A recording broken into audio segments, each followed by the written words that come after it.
Okay, so this is the third time that we have talked. Like we've been doing this. Like there's a documentary it's like a PBS documentary that chronicles people over like 20 years. So I hope Are we doing that? 20 years from now, like maybe someone will still be, little be like three people still listening. So, but I hope yeah, so. It'll be you and me and one other person. that's right. Yeah, just one other person left, but we'll still be chatting. But I wanted to do this. You're so gracious that every year you are very nice about, yeah, sure, I'll talk to you again about like how this year went.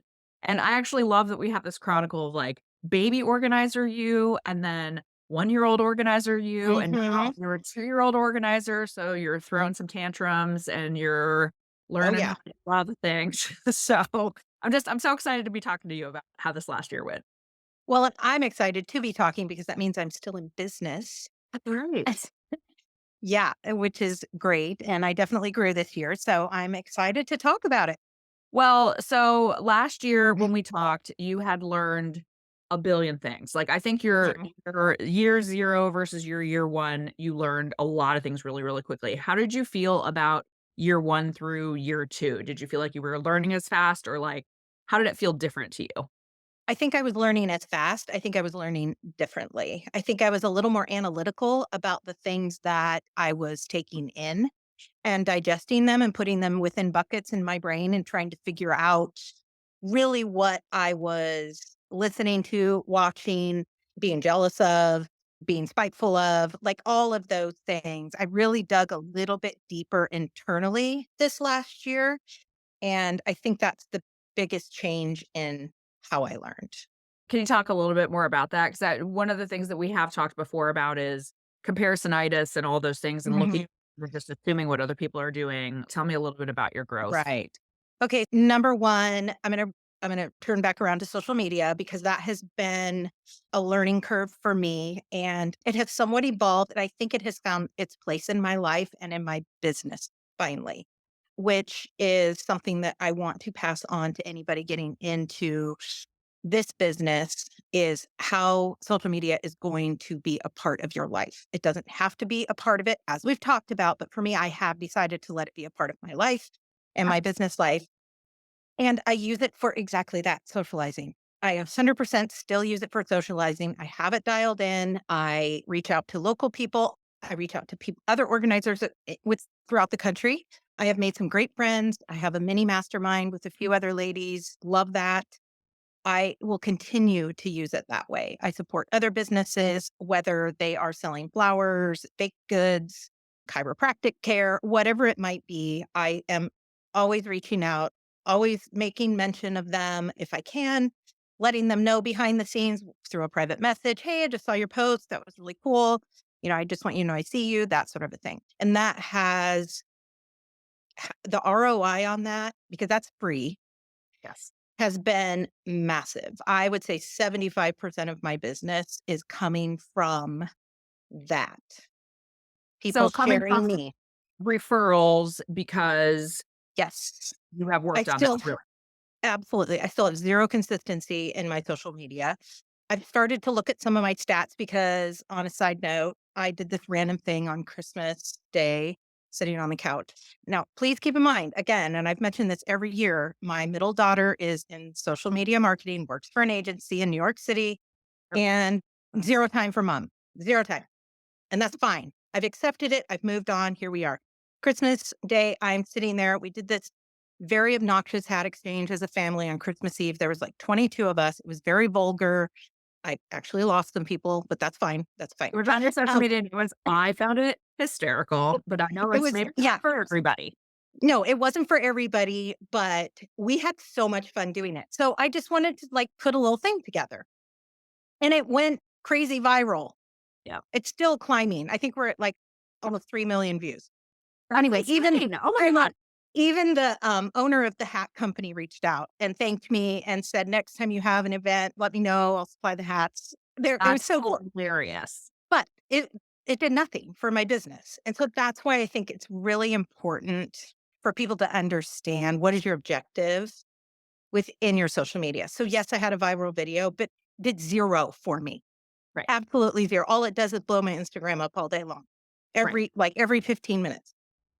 So, it was fun though, I had fun doing it. I was just about to say, which by the way, that by itself, let's just take that into a microcosm. That's fun to have that happen, right? Like Sure. it's fun. It connects you with random people probably across the world. You are never going to get any business out of it more than likely. But it's fun to have that as its own singular thing. It's Absolutely. different to the point is you can't constantly be trying first of all, people who try to go viral don't go viral. Like things that go You viral can't are try. accidental, right? They're accidental. Yeah, But the thing that you try at and the thing that does get you business from your social media is that concentrated personal work by reaching out to other local businesses. And that is something that is totally different. And that's a great use of social media. I think the difference is that people are constantly trying to say, like, oh, if I got a video that got 3 million views, I'm going to have business out the wazoo. And that's not right. necessarily the result of that. Those things are mutually exclusive. Exactly. They really are. But it could have been very exciting for me if I was selling maybe a digital program, but I am not selling a digital program. So for me, the followers that I did get from it, and those people probably wouldn't even have bought a digital program anyway. Yeah, it just made me really realize that there is a separation when it comes to all these like going viral and this and that. It just depends on what you're selling. So for me, that's not going to help my organizing business. In fact, my stats, most of the people are on the East Coast seeing it and in other countries. So Right. So you can just enjoy that for what it is, but completely separate it from what is it actually gonna do for my business, and that's a different process and all of that good stuff. it is. And, I did find myself a little bit after it happened, not necessarily trying to duplicate it, but like, oh, maybe I should just hop on like once or twice a day. And I gave up after like 15 minutes. It's a lot of work. It is, it's a lot of work. I talked a lot about social media last year. I'm probably gonna be talking about it a lot more this year, but one of the things that I'm always going to preach is it's sort of like people who think Marie Kondo wants everyone to get rid of everything they own. And she's even said that's not what I've said. That's not what I've ever said. I am not anti social media. I just want people to be realistic about if they really, really hate it and they are never going to do it and that's going to show, then you don't have to do it as a part of your business. If you love doing it, if it really is something that you're like, I would like to spend the time and energy and effort to put into this and do it, please do it. I want people to Right. do it. I want more fun things to see in my feed. Like, but it's about exactly what you're saying. What are your goals? What are you trying to get out of it? Yeah, find your avenue, find what you like and stick with it. And if that is social media, then you also need to really focus on what are you offering. Yes. That's Well, important. and tell us a little bit about your strategy on social, we call it the 5 mile famous strategy, meeting actual people in your community, supporting other businesses. What are some of the things that you've done? I know you said you kind of DM people, but do you have a few tips that you can give people on what you do? Well, well, first of all, I do spend time scrolling and I purposefully stop when I see somebody that I know that lives in my area. And I will like their post because that's what we should be doing. We should be helping them. And I'll try and comment or I'll send them a message. Like I said, just a private message of something like, I don't know. It could be anything. It could be acknowledging their post, or it could be something that came to mind that I thought of something else. Or I also will tag people. I'll tag other people. Like my daughter's getting married in August. So there's, a lot of people in my area that do things that have to do with weddings. So I'll tag Courtney in it and just say, hey, that's maybe for the wedding because that helps them as well. That helps Totally. all of that. So I'm not just socializing and networking, I'm helping them. I Yeah. want to help them. I want to make comments. I want to share. I want to save that kind of a thing because I know that that will help bring their pay a little closer into the geographic area that it needs to. Yes. And I love that because you are genuinely reaching out to them. And this was another hot button for me. is I think that people sometimes are like, "Okay, I'm gonna DM this person, and then I'm gonna go on a sales pitch." Like, I'm giving them the sales Oh, pitch. yeah. You No. don't give this like, you've gotta create some authentic connection, and sorry, that's like I hate authentic connection, and it's like such a gross phrase, right? But it's true, like, it's not about, "Okay, I'm just gonna DM you, and I instantly wanna give you my thing and say, this is what I do, and this is what I wanna sell you." It's about actually creating a relationship with people. Absolutely. And a lot of the times I will ask somebody, like, if you ever want to meet for coffee, I would love to hear your story. I truly do want to hear people's stories. It helps inspire me. It helps get me to overcome some obstacles that might be in my way. I never try and pitch myself.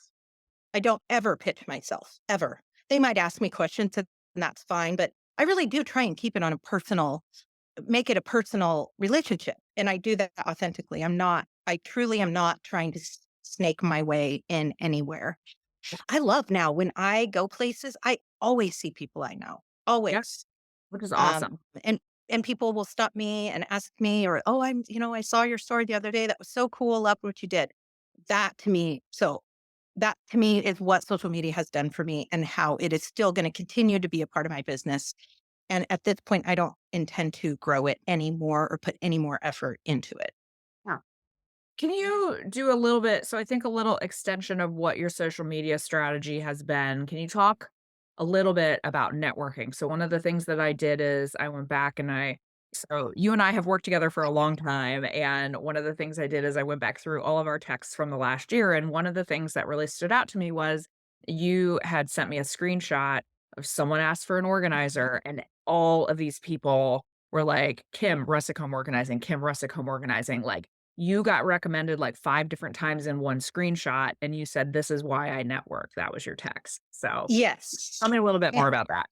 yeah, and that bottom comment, I remember that one. It was a community page, not one I live in, but one near me. And I think the bottom comment was, "It's clear we have a local organizer." Correct, yeah. It was just like this is the Yeah, clear winner, I think was the yeah. phrase. Uh, But then beyond that, I make an effort to go to certain restaurants, pubs that I know are probably it's a popular Friday night. I know probably quite a few people will be there. So Chad and I will make an effort to try and go. If we're going to go, let's just go and at least try and make something more of it. We can connect with people. Then I can see people. I can ask about people. I can connect also names with faces and he is as well a small business owner. So it helps both of us. But I do that. I try and sponsor some of the sports teams, the young kids. I go to any networking event that I'm invited to. Anybody invites me to. I went to one last night, which was amazing. The chamber, I still do chamber. I'm in a couple chambers, and then I try and hold classes. That's yeah, also a way for me to network. I hold classes. I don't try and make money off these classes. I hold classes to make awareness to what we do as organizers, who I am, and what I'm willing to do for my local area. And so those have also been a really great way for me to get my name out there and connect with people. yeah. But everything that you're saying takes work, and it Oh, takes no. effort.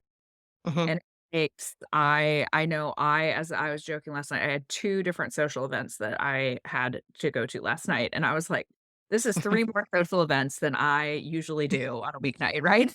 Yeah. And so for someone like me who it's more of a stretch for me to, go out and do it, there might be people that are like, "Oof, that sounds like a lot," but what you get in return is immeasurable. Yes. And when anytime I'm invited to something, a party, an event, I really make effort to go, not just for the networking part. That's a big part of it. But I'm also have obviously gained a relationship with somebody that they want me enough to be able to come to their event.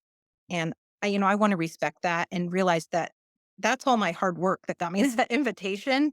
Sure. And I need to go and enjoy it. But very, very rarely does any of my networking ever have to do with pitching. I will have people, "Oh my gosh, I thought of you the other day when I was cleaning my pantry," and "Do you have a picture?"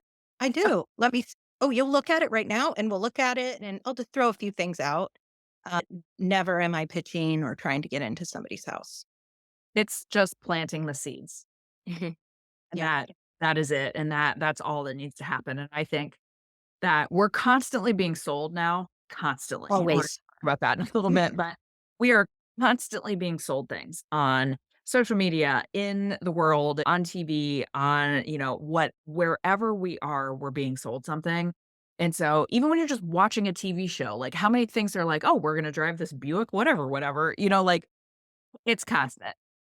So, I think it's very refreshing when you are, in fact, not trying to sell people things. I just think that you are doing the right thing and planting the seeds, and please do not go overboard on the selling part.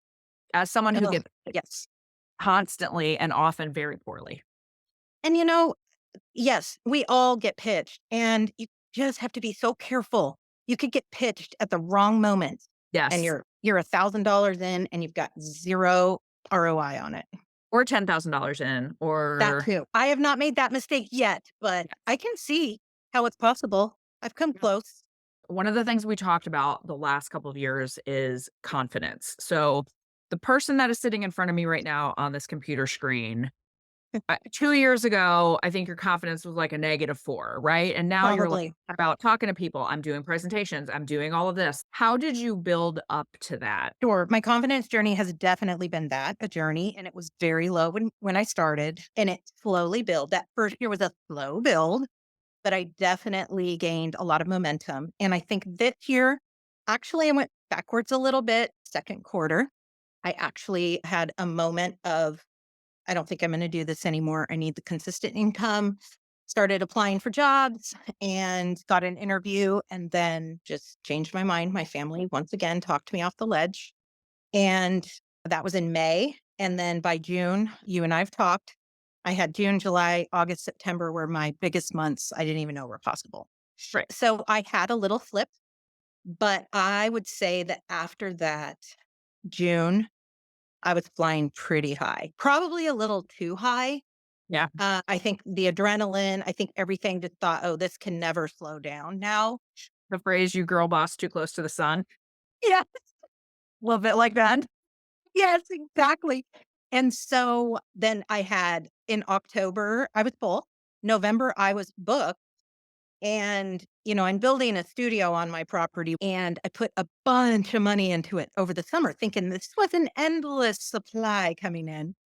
And I had cancellation after cancellation in November. My November went dry. And my confidence got hit hard. Not just my confidence in my clients, but my financial confidence got hit really hard. And I'm glad it did because this year has been a little bit of a different focus for me. My word of the year is patience. And last year was intentional, but it helped ground me a little bit. But when I did get hit, I didn't get hit all the way back to -4. I got just a quick bruise and I rebounded and I'm feeling more and more confident.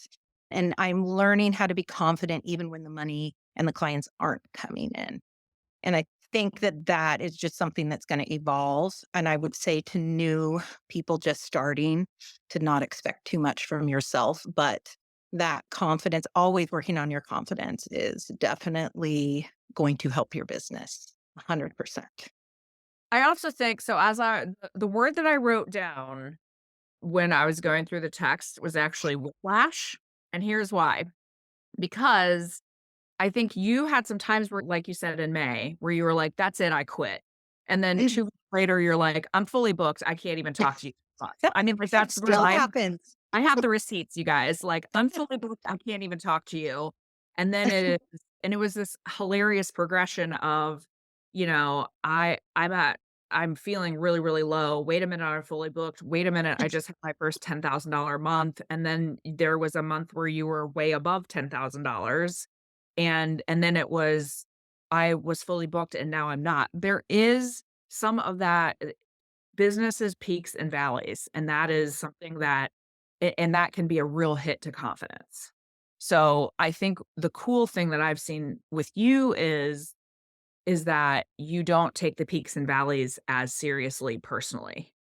So, the peaks and valleys are happening, but you're a little bit steadier through the peaks and valleys, if that makes sense. Yes, it does, and that's a really great way to put it, and I think that to anybody starting out, to not expect that of yourself right out the chute. You've gotta allow yourself to get some calluses, and I can see now why a lot of businesses fail after the second year, Yeah. because it's a mind game. There are so many moving parts and so many things to navigate and work through.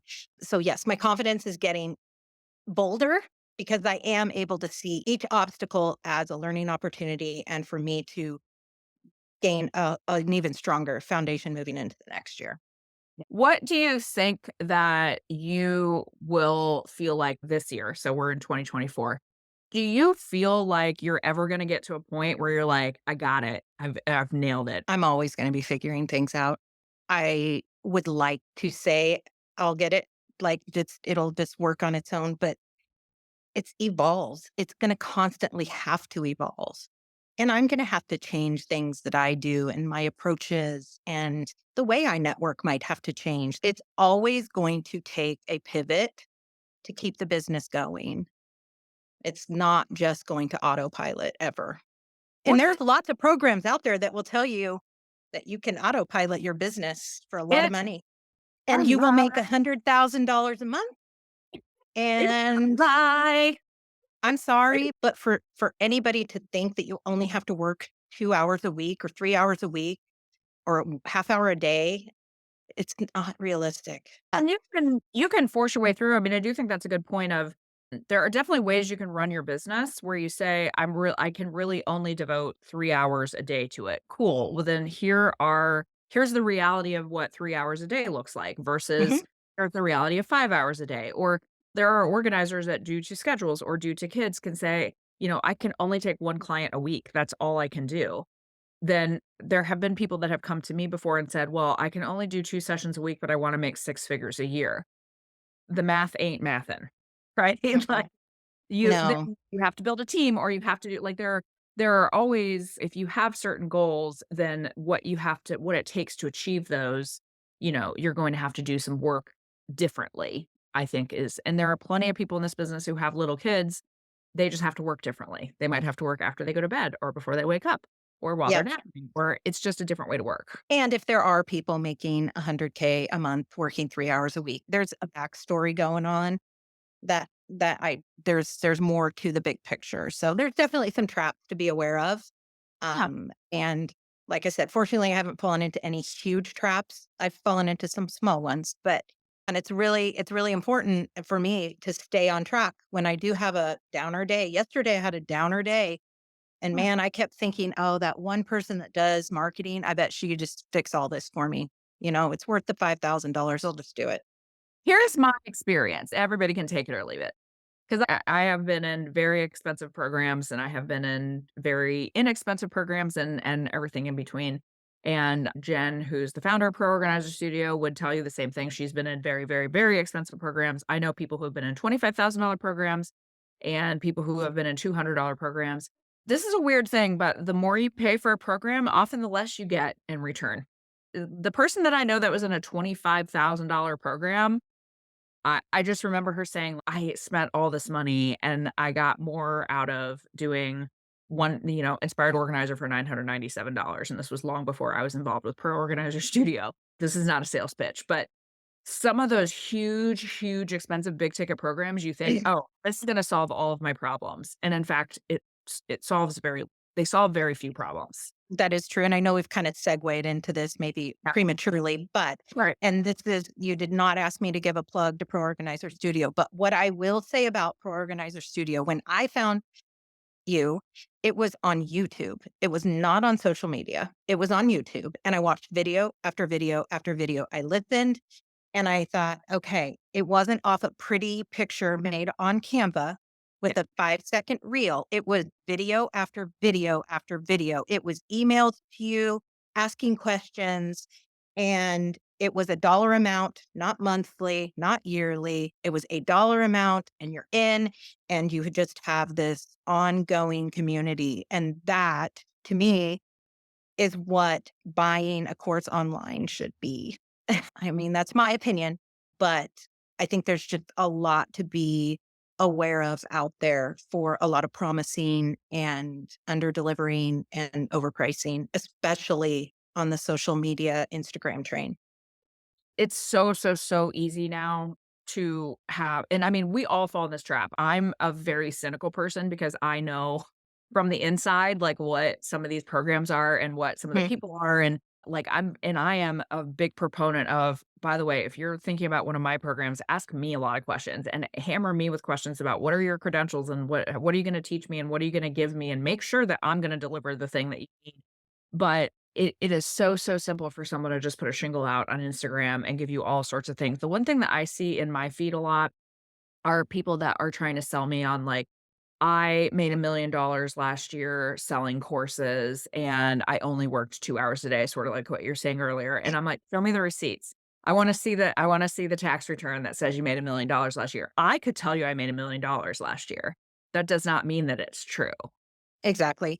I also feel like Instagram is cut, when you go to Disneyland and everything is triple the price, Yes. like a soda is like $12, but you get the cool little souvenir cup. Yeah. I almost feel like that's what Instagram is. There are people that will do your books for you. They'll do other things for you, but they have this Instagram price tag on them. There's a lot of caution to be put out there on a lot of these things. And if you are interested in a certain professional service and you're attracted to it on Instagram, take some time, do some research, and see locally, is there somebody in my local area that can help me? So I'm not just having this person over here in who knows what state and if she's actually doing anything or not. So, yeah, but again, that personal connection is really important to me. So if I'm going to hire anybody, I've got to talk to him. I've got to see him. We need to have all the conversations. And just asking questions. Just Yeah, a lot of questions. questions.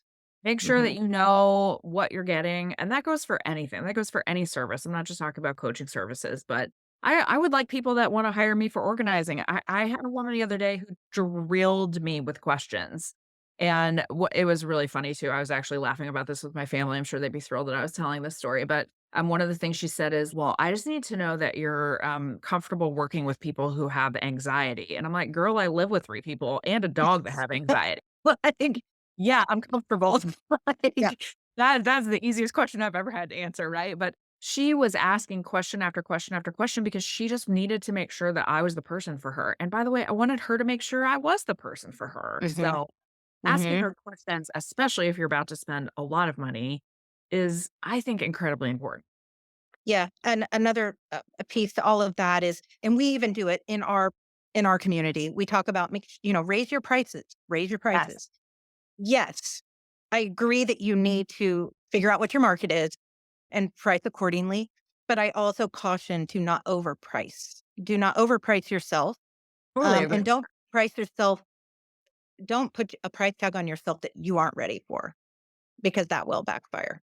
And I have found myself I came close to inflating myself more than I needed to because I got stuck on a train of something, but I reeled it back in. I did raise my rates, but I raised them to what comparable organizers are doing. I don't have anybody near me. I have some like 45 minutes away, but not overpricing yourself for your community as well, depending on your community. I mean, I guess there's going to be some areas where you can do that, but There is a sweet spot of pricing, and the thing that I will always say about pricing is I am gonna tell you to raise your prices because so many people are underpricing themselves so dramatically. Like, if your pricing is yes. 30 or $40 or $50 an hour, I mean, and I don't care where you live, there are very few communities that you can argue with me can't support at least $75 an hour for an organizer. But I totally agree with you. There becomes a time where you're like, "Okay, let's also be realistic," like, yes, Gucci's allowed to charge $6,000 for a purse. The number of people who have those purses, it's very, very small. We need to be smart about how we're pricing, and there is a sweet spot of you can get a client, your ideal clientele, and do very well financially and be able to cover all the things you need to cover, but not lose everybody, for sure. And yeah, exactly. Tell us a little bit about your pricing journey, because I know that's something Oh, we've yes. gone back and forth on. So give me the good, bad, the ugly of the pricing journey. Well, first, my pricing started with a dozen eggs, and I Yeah. think you scolded me for that, but that's okay. Were they good eggs though? They were well, of course, they're fresh eggs. Fresh eggs, right? They were pretty too. They were like blue and brown. Anyway, my pricing journey, I started off thinking I was worth a lot more than I was. I Yep. thought I was going to be charging, I'll just throw dollar figures out there. And Yeah, sure. that's kind of my other thing this year is we don't talk about money enough and I dollar amounts, totally and agree with you we on need to. So I thought I could start off at $125 an hour. that. I just thought that's what I can make. And I remember you asking me, "How are you gonna feel when you say that to your first client?" Yeah. And I remember saying, "Not good. I don't know if it'll even be able to come out of my mouth." And so you said, "What sounds good to you? What can you confidently say What can you that you say were." without backing off of it? Mhm. And my first thought was $55, but what came out of my mouth was 75. And to be honest with you, those first 3 months, probably should have been $55, but I did do an intro rate. I reached out to quite a few people I knew that said, "Hey, if you have anything you want done, it's $50 an hour." So I probably should have just had that on my website from the beginning, but I didn't. And then I found myself those first few months in business, I would go onto my website, change it 65, change it 75. Nobody probably ever saw me going back and forth, but you could see that I was playing mind games with myself. And I finally stuck with $75 an hour for my first year. And then I stayed $75. I got cocky once and raised it to 125 again, not Yep. telling anybody. I just went onto my website Yes. and lost sleep. Next morning, popped on there, moved it back down. And then I made an announcement in October after I had such a great summer. I did some number crunching and how much time I had put in. And I looked at other organizers and talked to other local organizers, which again, that's another thing. You've got to make friends with your people. And they were all at least $100 an hour. And so I decided I was going to $100 an hour, but I was also bringing on a second organizer when needed. And that was where I struggled because, I'm hourly, I don't do packages. And so I struggled with that a little bit, but ultimately I started actually in October with new clients. My past clients started in January. I'm $100 an hour. And then I am $75 an hour for my second organizer. So I'm 175 an hour when there's two of us and we bust ass. Yeah, you We work really work hard. hard and we get through so much. And I will only bring a second organizer on if I know double the work is going to happen. I will not bring one on if it's just sitting with, I have a couple of 70-year-old clients. And if I'm just sitting with them decluttering their clothes, I will not bring a second organizer unless she can be doing something else. Sure. Like 100% on her own doing something else. And that is the only way I will bring on two organizers. I prefer to work alone, but there are some projects that two just gets it done faster. And I will say, 2 weeks ago, I went on my website and I raised my price to 125 and I brought it right back. I love it. You're just like it's like you're just like taking the baby steps and you're like, "Oop, I gotta Yeah. walk back. Nope. No, Yeah. I'm If gonna walk back. it What didn't if this feel is good. gonna stick?" Yeah. I was crawling down to my skin. And I think part of it too, Melissa, is I don't I want to be attainable for as many people as possible. I don't want to be so expensive that I can't still help people or people think that they can't afford me. And at some point, if I need to make more money, then I have to find a different way to make more money Yeah, instead of just gouging people's pockets. I mean, it's just I'm not an attorney. And if I get to the point where I'm charging attorney prices, yeah. to me, that just isn't right. I've had a couple clients recently. I'm $100 an hour as well, and I've had a couple clients recently who've been very upfront of like, "I can only afford 3 hours. Is that okay?" And I'm always like, "Absolutely. We will get so much done in that 3 hours." I'm really committed to those people because those are the people that I think really appreciate our services very, very much, but these are people that they couldn't afford to have their whole house done, but they Mhm. can afford us for a certain period of time, and I think that's important is we do not have to charge $50 an hour for our services. We're allowed to charge $100 an hour for our services, and many people are able to make that investment without it being again, they're not gonna be whole house clients, but they will still be able to make that investment with you for a period of time and have that be attainable for them and for you as a business owner. And I think the key word there is investment. Most of the people that I do that for as well, because, I am hourly, I don't require you to buy a certain amount of hours. They're so empowered after we've done 3 or 4 hours. Usually it gets them enough momentum to start doing things on their own. And then maybe 2 months later, 3 months later, they'll call me back for just 3 more hours.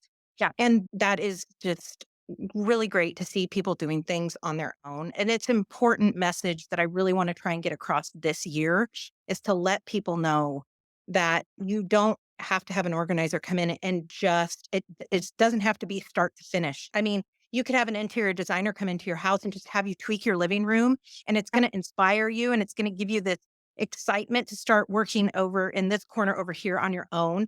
As an organizer, we can do the exact same thing. And I also have noted this trend of every organizer thinking they need to have a team. And I think that is great. If you have figured out the business model and you have the clientele and you have the bandwidth to manage all of that, by all means, 100%. But I do believe that there is a place for teams and there is a place for solo organizers. And finding out which one you are is important. I automatically thought I had to do a team. And I thought this summer, with all the business I had, I was going to have to do a team. But I quickly realized that I don't want that. I do want to have a second person that I can call in that I trust. And I have that. But I don't want a team. I don't want to manage a team. I still want to be able to do one on one with the clients that I attract and the ones that I have the most fulfillment with. This is one thing that I feel so, so strongly about is this is another one that I just think we get a little poison from social media is we have this view that in order to be successful, you have to do blah, blah, blah, blah, blah. Like you constantly have to be growing. You constantly have to, if you start to get booked out, then you have to build a team of 12 people. And I will shout it from the mountaintops. You need to know yourself Mhm. anything else. And like we said earlier, there are trade-offs to everything. So if you want to make $250,000 a year as an organizer, you are going to have to figure out team dynamics. But if you know yourself and I know myself, I like working by myself. I like being a solo organizer because that's what I prefer. Those are the clients I prefer to work with. I like getting into the psychology. Not everybody does. Mhm. I like getting into hey, I can do this project on my own. That works for me. It might sound terrible to someone listening to this who's like, "Oof, I don't wanna do that. That sounds awful." Mm. You've got to know yourself and then be honest about, "This is how I wanna build my business." There is no one path to do it. Your path is not my path, is not the person next to me. You've Right. gotta know what works for you, and you cannot be swayed by, well, what everyone else is doing. Because I will always argue you never know what someone else is actually doing. You don't. And I'm gonna like I said, I'm gonna continue to do the way I am. I love that if I decide I have a certain amount of hours every month that I try and achieve.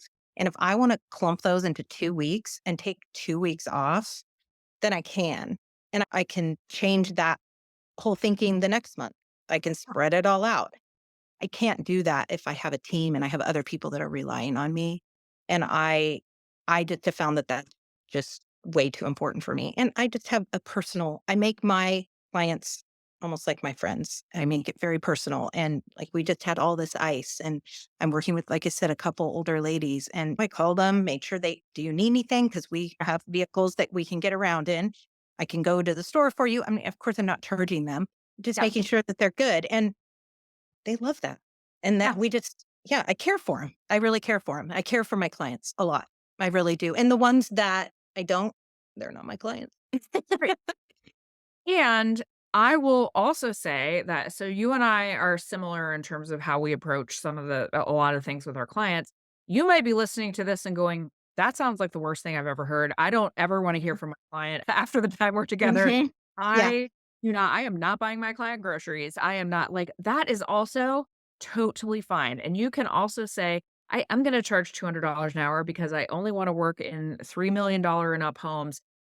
But there is a spot in this industry for everyone and every way to work, and there are some people who hate doing decluttering, and there are some people who hate a messy basement, and I I would rather not make a beautiful pantry, and there are people that think I'm crazy for that, so there is room for all of us.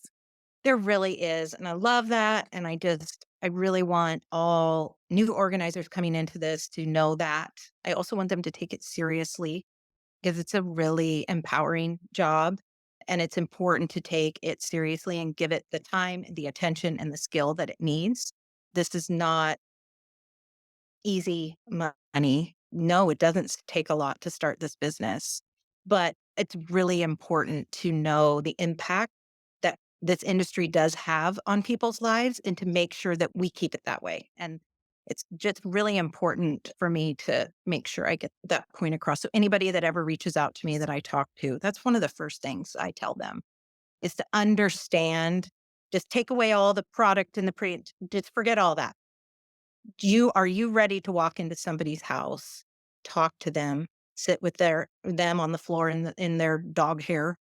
Are you ready to fold their underwear in front of them? Are you ready to hear about how mad they are at their husband? Are you ready to see them cry? Are you ready to hear them cuss? Yeah, there's so much that goes along with it, and which is why we can charge what we charge. Yeah, absolutely. And that's another example of knowing yourself and knowing the kind of work that we do. And there are people like my client the example that I gave of the client is like, are you prepared to work with someone with anxiety? That might be someone that you're like, oh, actually, I'm not interested in that. Then Mhm. have a referral network of people who can do that and have that referral network built up so that you can say, I think I have the perfect person for you. And I would love to help you, but I actually want you to get the exact help you need. And here's that person. That is so true, and that's another reason why I say you need to reach out to your other organizers in your area if you don't have anybody really close by. It is still so important, and they might pull you in. There's 2 around here that I really like, Michelle and Ashley. They both have different companies, and Michelle brought me in on one of her jobs to help in November when my schedule got kinda weird, and that was great. And she was an open book about things, we talked about things, and I'd referred a client to her that I just knew wasn't a fit for me. And then there's the other gal, Ashley. She has a little bit of an upscale. She levels up. She has her contractor's license. It's really cool. Oh, that's So cool. cool. So anybody that just I know is gonna need just that extra, even though I have Chad in my back pocket, he runs his own business. I'll give those to her. So whereas if somebody out this area reaches out to them, they are not driving out here. They're gonna call me. So yeah, reach out I to have them. a I have a very treasured client who I have been working with her for many years. I love her. She loves me. We do projects together every few months. She'll just say like, "Hey, I need a refresh, whatever." I worked with her dad one time, and he could not be more different than she is. And I like to be as flexible as possible, and I work with a lot of different personalities. But I have a similar way of working to you, which is I work fast. I had a client one time that's like, "You work like a demon," and I go, "Thank you. That's a compliment." Um, but and by the way, I can flex when I need to, but in general, I feel pretty strongly that I want to get as much work done as possible. That was too fast for this client's dad. And she was very, very upfront with me. She's like, I love you. You're exactly perfect for me. You weren't perfect for my dad. Could you recommend someone? It did not hurt my feelings. I was not sad. I was like, I'm glad that you were able to say to me, hey, could you help me find someone for me? Because I care about her and I care about her dad. Mhm. I want him to be able to find someone. So I lovely have 2 people in the Twin Cities that I'm like, I think these 2 personalities could be perfect for working with him. Boom, here you go. Again, Mhm. my feelings. I want everyone to be happy, and I'm not everyone's cup of tea, and that's okay. I'm definitely not everyone's cup of tea. I might not even be the cup of tea of people who are listening to this podcast. I hope I am, but I I mean, I'm set in my don't ways. I am who I am, and that's just not gonna change. And being in this business and being a business owner the last 2 years has given me that empowerment to be able to say that. That's just who I am. And everything I'm saying today, not everybody's gonna agree with, and I'm not saying that my way is the way. It's just the one I have navigated, and it is the one that I think others might align with, know. and it might help them in their business journey. Is that I can now get on there and I can piece together an email and I can get it sent out. No, all the links might not work. No, it might not be pretty, but I can do that. And now I can go on to a blog. thanks to you, you have helped me with these 2 things, but I can go on and I can create a blog, and I don't overthink the blog now. If I wanna talk about something that really isn't even organizing related, I just do that. It's getting that consistency, getting yourself to do that action, and I think then it just will get better in time, just like my networking, just like my organizing, everything will just get better in time. Practice, and that's all there is to it. Yeah, So I know the answer to this, but could the person that I talked to in January of 2022 imagine the person that you are right now? absolutely not. No freaking way. If you would have told me at the end of year 2 what I would have done like the money that I made in year 1 versus the money I made in year 2, and the growth in my confidence, and just people knowing about me, knowing what I do, the people I've met, the relationships I've made, starting to build a studio on my property. I mean, it's crazy. Absolutely nuts. And Absolutely. I hope you're proud of yourself.